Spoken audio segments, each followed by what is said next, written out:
What is up, guys? Welcome back to another episode of the Fantasy Fellow Show. My name's Kyle. This morning, Sunday morning, 10:30 a.m. Central Time. Here we're going over the any questions you guys may have, any of the player and active news, and anything else that has come out this morning. So if you guys do have start sit questions, please fire them up in the chat room. I did put a couple of the player notes in here already. I'll just kind of cover those real quick. You got Dallas reporting Tony Pollard to get more touches. I guess it's a question they're posing.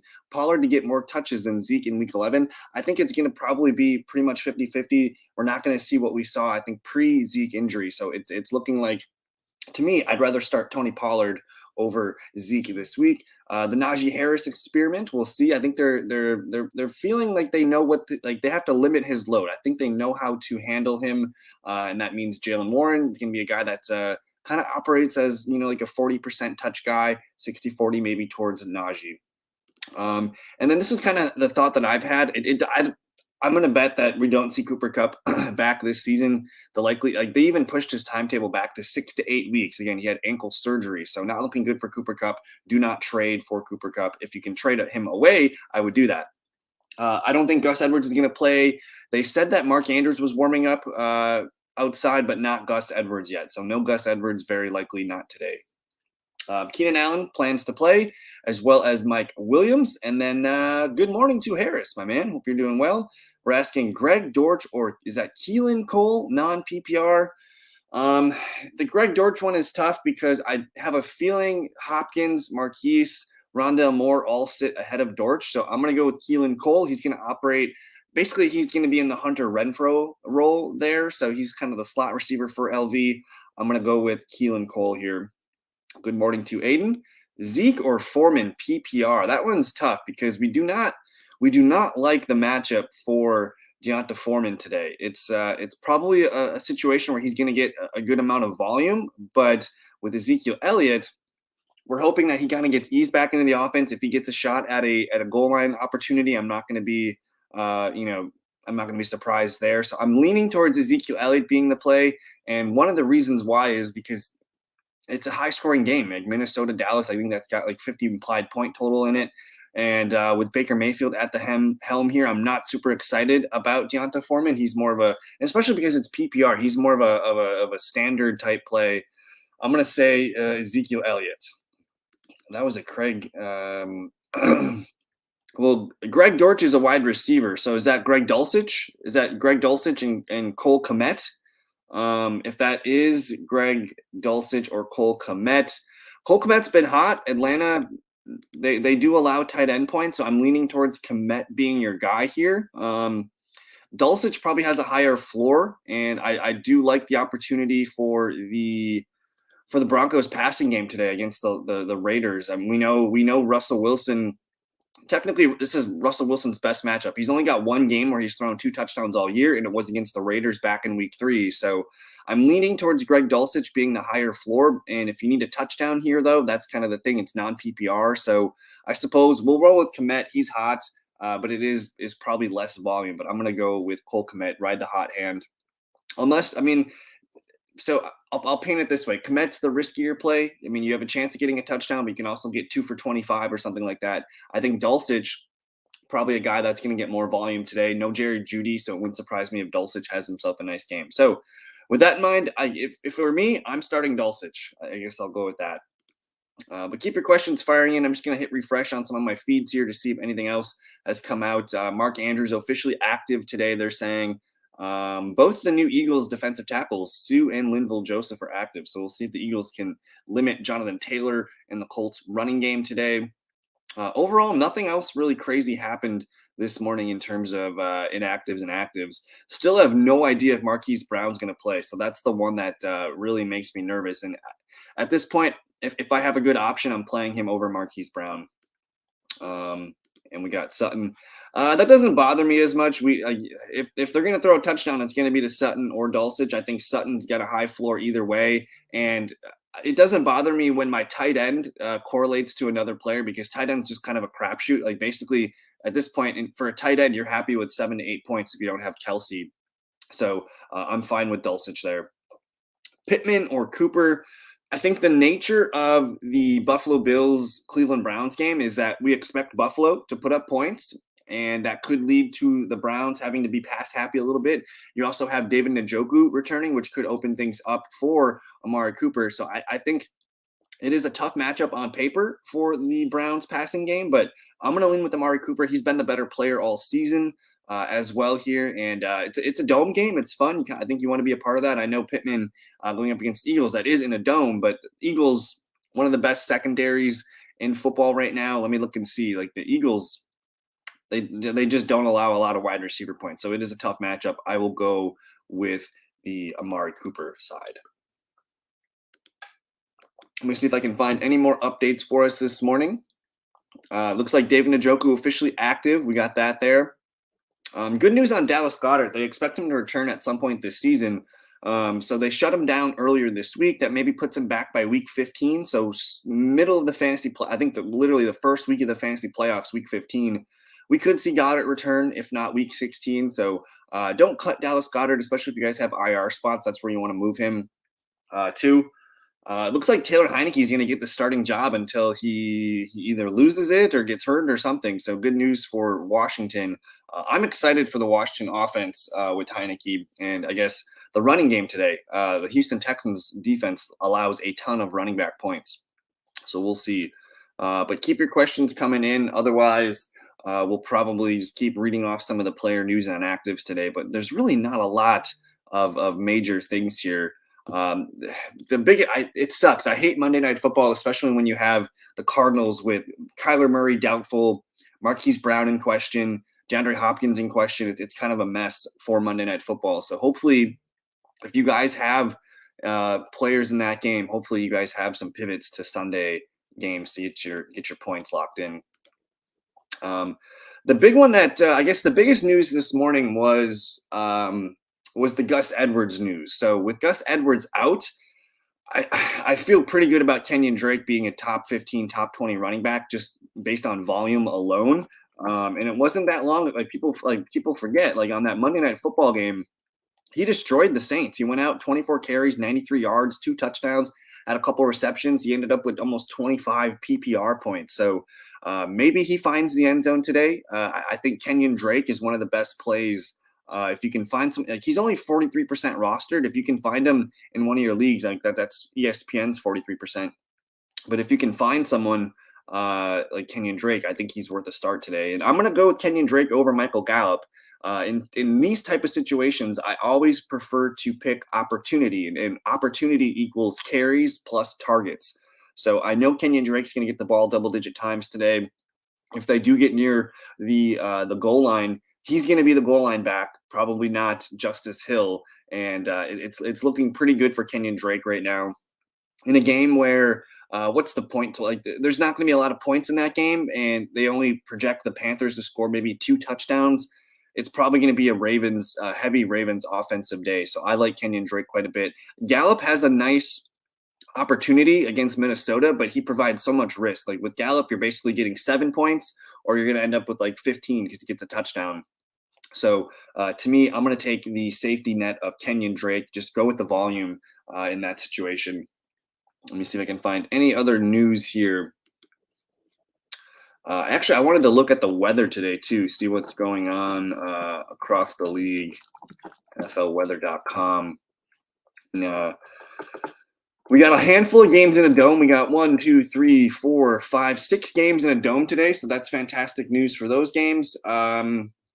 The Patriots are playing outdoors. It looks like it's going to be a nice 39 degrees and sunny, but there's going to be 15-mile-per-hour winds there, but nothing too much to worry about. I think both teams expect to run the ball a ton.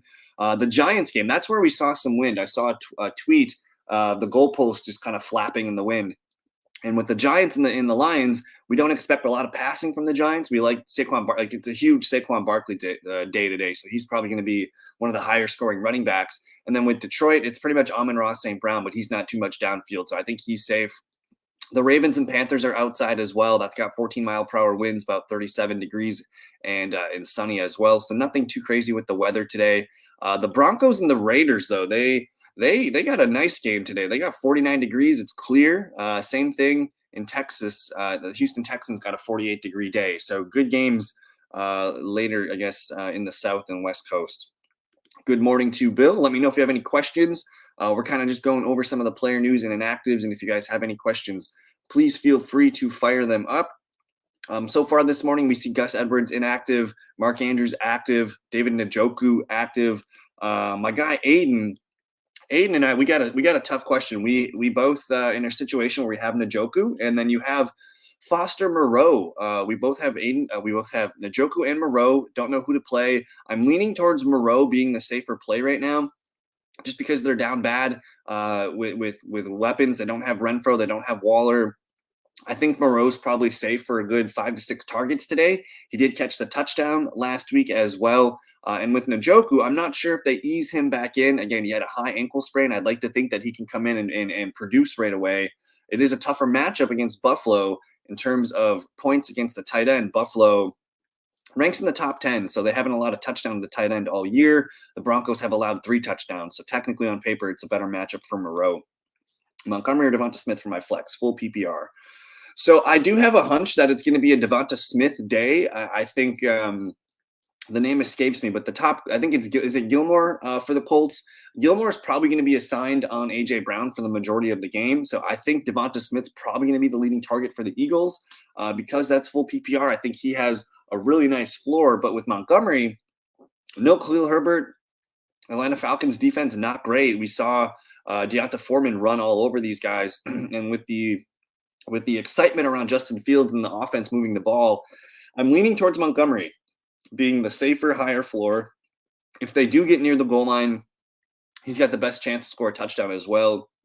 So I think it's Montgomery. I had a question similar here. It looks like our guy Harris asked a question about a wide receiver, or that was that was Harris asking about a running back over a receiver. I typically take the running back because he's going to get the volume.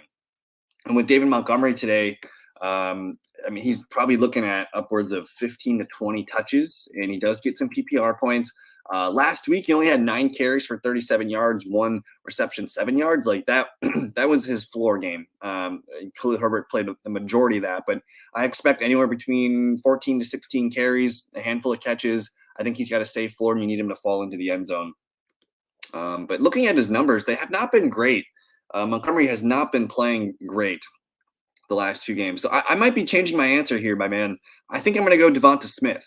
And I know the Colts have a number 1 ranking next to their wide receiver ranking.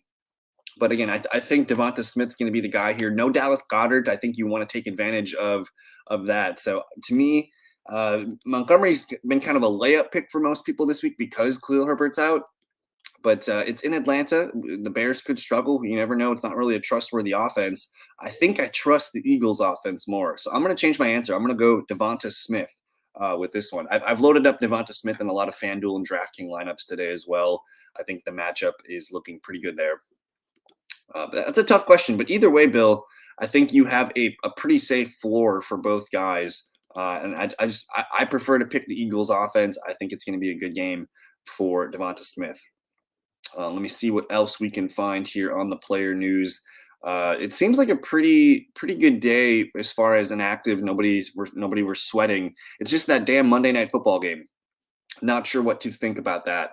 Let me see if there's any other things else coming in through here. Devontae Parker is active today. I don't know if that matters for us or if it means anything. So the Tom Pelissero report that Tony Pollard is expected to get a little bit more in terms of touches than Zeke. I think you want to break ties in favor of Pollard today. Again, that Minnesota-Dallas game is going to be high scoring.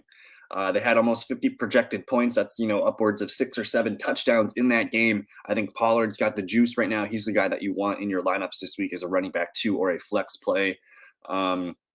We got some good news on Ja'Marr Chase this morning. He's apparently off his crutches and has a chance to play next week against the Titans, and that's a really good matchup against the Titans.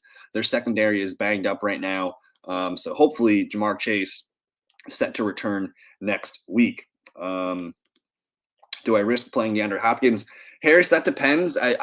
He's had a history of playing through some of these injuries like this. So I'm thinking he's going to play. I'm not too concerned about him. I think the bigger concern is Marquise Brown, because not only is Marquise Brown not a guarantee to play, he's also not a guarantee to play a full amount of snaps. So I think I'm more comfortable with Hopkins unless you have a really good like if you have a really good option behind Hopkins, I would say do it. So I would need to know who you got behind Hopkins.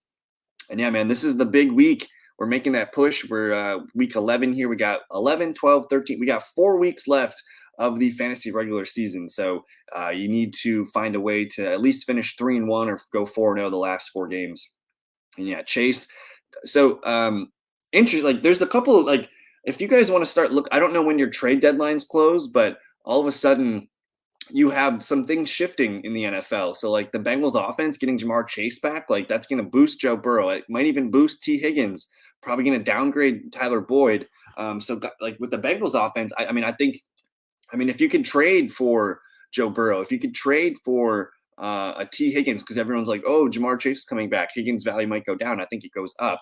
And then Tyler Boyd would be a guy that I'm probably trying to trade away.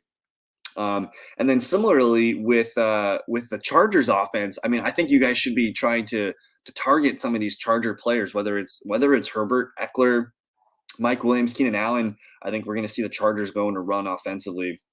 And yeah, almost to 600. We set the goal for 600 to be there by Thanksgiving, so we'll see if we can get close. But running short of time. Do you like Fields, Stevenson, and Drake all getting a touchdown? Yes, I think the Fields rushing touchdown is the hardest one. He's been on a heater the last few games here, so maybe Atlanta. I mean, Atlanta, like they practice against Mariota. They know how to play against a rushing quarterback. So I think we might not see that Fields boom game this week. I think he's still going to be great for fantasy, but I would bet all three of those guys score. I have no problem with that. That's a good one. The Mexico City game will be a fun one. Ayuk, baby. I'm excited for that one, but I think it might be a 49ers blowout. I think they're gonna slam the door on the Cardinals quickly in that one because I don't trust the Cardinals defense. I like Jimmy Garoppolo and his array of weapons. I think it's gonna be a pretty fun day if you're a 49er fan. Drop Harris or AJ Dillon non PPR. Oh man. I think Damian Harris is probably the drop because Ramondre's just looked really, really good. And even if basically if AJ Dillon needs an Aaron Jones injury, and if you haven't watched any Packer games the last few weeks, Aaron Jones has been getting nicked up. There's been a couple times where he's left the game and he's been able to return. So I think there's wear and tear on Aaron Jones. He's been getting a ton of touches this year. I would hold on to AJ Dillon. He's a cold weather back in Green Bay. So I hold on to AJ Dillon.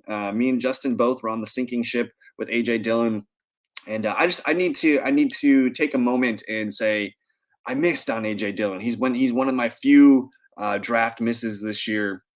I had him as a top 24 back. He's roughly like RB 37 or something like that. So it's been a frustrating year. He hasn't been scoring touchdowns. I think that's the difference. Packers offense has not been scoring touchdowns. So I take the blame on the AJ Dillon. Most of my followers probably had AJ Dillon on their lineups. How do you feel about Sutton this week? 5 catches, Allen 44 rushing yards, and Andrews 50 yards. The Josh Allen one intrigues me. I'm not sure how the Browns. Let's see if the Browns allow a lot of rushing yards here. I'm just looking at my screen. The Cleveland Browns, middle of the road. They've only allowed 92 rushing yards all year, my man. So, I mean, with Myles Garrett, I can see him scrambling more. Like that logically makes sense. But I think the 44 seems a little high. I want to see if Josh Allen, how many times he's hit 44. Now, the Browns are pretty bad against running backs, so maybe this leans into that. But over the last 2 games, 84 yards, 86 yards, 49. So he's hit it 3 straight games. And it looks like he's only not hit it 1, 2. There's only been 3 games where he hasn't hit it. So I think this one's a hit, man. I like Sutton to hit. Sutton's going to be a target hog today. I expect double-digit targets, so that should be 5 receptions. Allen, 44 yards, yes, sir. And then Mark Andrews taking advantage of the Carolina Panthers. Let's roll. I like it. Any bad weather games? So I covered that earlier, and I got a good link for you, my man. If you're ever curious to look at the weather, type in NFLweather.com, and they just show you everything. So there's 1, 2, 3, 4, 5, 6 dome games today. There's some wind. So in the Patriots-Jets game, there's about 15-mile-per-hour winds, but it's sunny and clear. The Giants and the Ravens both have that. So it's the East Coast. There's about 15-mile-per-hour winds in New England. in Baltimore, and then it looks like in New York for the Giants game. So those are the only games that I'm looking at. And then we got some gorgeous, like absolutely gorgeous weather for the Bronco game today. It's 49 degrees and clear, 2 mile per hour winds. And then the Texans game, that's kind of in a dome itself. But overall, not too many bad weather playing games today. And so the Buffalo weather, like I think people kind of think like I think people overblew it. Cause like I'm looking at the Buffalo weather right now. It's 25 degrees. There's a little bit of wind. It's kind of like 20 mile per hour winds, but there's no snow in Buffalo right now. So I think it more so would have been just a wind game. And honestly, the biggest issue with the Buffalo game would have been clearing the snow. Like they would have had to hire so many workers to clear the snow. So I don't think it's so much the weather today. The wind would have been a factor, but I think the biggest issue was clearing the snow and making sure everyone could get to the game. So we'll say that. I don't know about Olave. If you have Kenyon Drake, I think he's a good play. That the Rams Saints game might be one of the ugliest games today. I think in fact it will be the ugliest game. Like first 1 to 10 points wins that game. I think you're probably looking at like a 10-9, 10-13 or something like that. So it's going to be an uglier game. I think if your guys are streaming defenses this week, the Saints and the Rams are a good play. If you're looking into DraftKings or FanDuel defenses, I do think both those defenses are in play as well. So yeah, kind of ugly. But keep your questions coming. If you guys are new to the channel, don't forget to subscribe. Like the video if I help you with any questions today, helps the channel grow. But so far, like this, I think today's going to be a good day of football. We have how many? I think we have a handful of games in the late slate, and I'm like games that I'm excited to watch today. I'm not sure what I'm going to get in my area, but that for sure that Dallas Minnesota game, that's going to be some candy. I always like to watch Pittsburgh versus Cincinnati. Those games are usually pretty high scoring and kind of wild. But otherwise, we have, of course, Cleveland Buffalo. That's going to be a popcorn game. I think the Lions and the New York Giants game could get a lot of points in it. And then I think the Washington Houston game might be kind of fun for fantasy today. And I'm right there with you, my man. I think the fact that they unfortunately they put J.D. McKissic on IR. He's had a neck injury. This is the same neck injury that he had last year that put him out for the season. So now that there's only two running backs in the mix, Brian Robinson, Antonio Gibson, it makes both guys really safe and steady for fantasy. So Gibson, all of a sudden, he's just locked into the passing down role. He's been getting some goal line carries too. So I like Gibson to get a touchdown. I like Brian Robinson to get a touchdown as well today because we know the Texans cannot stop running backs from scoring fantasy points. So it's a good spot. And I think the Texans, let me look here. The Texans they've allowed 13 rushing touchdowns on the year and 1 receiving. So if Gibson doesn't get it receiving, he's going to get it rushing. I mean, they've allowed the most rushing touchdowns. They've allowed the most yards to running backs. It's a pretty good matchup for the Houston Texans. I guess for the Commanders against the Houston Texans today. Let me just hit refresh on some of my things. See if anything else comes back. If you guys got any good tingly feelings today, let me know in the comments. I think it's a Devonta Smith game. We had a question from Bill earlier, and the Colts have a really good defense secondary. I think A.J. Brown's going to be the focal point for Stephon Gilmore. Devonta Smith's probably going to be a guy that racks up a lot of catches today, so I like him quite a bit. And then I'm looking around here for any other players. As far as cheaper plays on DraftKings, I didn't really see too many guys that stuck out. Let me actually go to DraftKings right now. I'm looking for some sleepers. One of the guys that I really liked on DraftKings this week, and I like the situation. It's Dak Prescott. I think if you have Dak Prescott today, you're probably feeling pretty good. The Vikings, one of the worst teams against quarterback and wide receiver. So I'm very interested in stacking Dak with Schultz and CeeDee Lamb. Even if you want to pivot and get Michael Gallup in there, I think that could be an attractive price point for him. Let me see what else I can find here on DraftKings to see what's good. Let's take a look here. But yeah, I like Dak Prescott for a cheaper quarterback. He's the 1, 2, 3, 4, 5. He's the 6th highest priced QB. If you want to go super cheap on quarterback, I suppose Taylor Heineke could be a guy. But again, I think they're going to run the ball a lot. So I think this is the week to pay up at QB. Running backs like Saquon Barkley, man, he is priced a little high. but he's probably going to have a pretty good game. Otherwise, Stevenson, one of my favorite plays for today. I think Kenyon Drake might be a chalk pick. Again, the Panthers allow a lot of points to the running back, so it's a good spot for Kenyon Drake. I think you want to break favors and put him in your lineup. And then, of course, we covered the Commanders' backs. In terms of wide receivers today, Darius Slayton against the Lions, I think he's an interesting guy. I mean, you could probably whip him out as a flex if you're in deeper formats and you want to get someone in that game. Otherwise, I do like Donovan Peoples-Jones. I think we might see, we can maybe see Paris Campbell, maybe one of the Colts receivers pop off. And then I want you guys to check your waiver wires for the Texans' second-year wide receiver, Nico Collins, because last week was his first game back, and he was their wide receiver one. He had more snaps, more routes, more targets than Brandon Cooks. If that happens again today, it's a pretty good matchup against the Washington secondary. We could probably be talking about Nico Collins on the waiver wire on Tuesday. So if you guys have the room, make the preemptive ad to get Nico Collins on your team. I think he might be a guy that helps us down the stretch. And then another player I'm watching today, the Jets just had their bye week last week, and the rumor was that like they're going to put Elijah Moore in the slot, and if he gets reacclimated to the offense, that could be good things. So don't sleep on Elijah Moore. I think he's too talented to count out. And then for sleeper tight ends today, we talked about Foster Moreau. We talked about David Njoku. Another guy that I kind of like today is Tyler Conklin going up against the New England Patriots. And then maybe Greg Dulcich. He's got a nice matchup against the Raiders. So some sleepers there for you guys. But any final questions? Get your final questions in there. I'm going to get out of here. We got some stuff to take care of before the games kick off. Again, if you guys have any other final questions, you can always reach me on Twitter, comment the video. That's the easiest way to get to me. So with that said, good luck. I hope you guys get all the touchdowns you need, and let's get a W. Let's get on a good push towards the fantasy playoffs. So enjoy. We'll see you guys in a future video. Peace.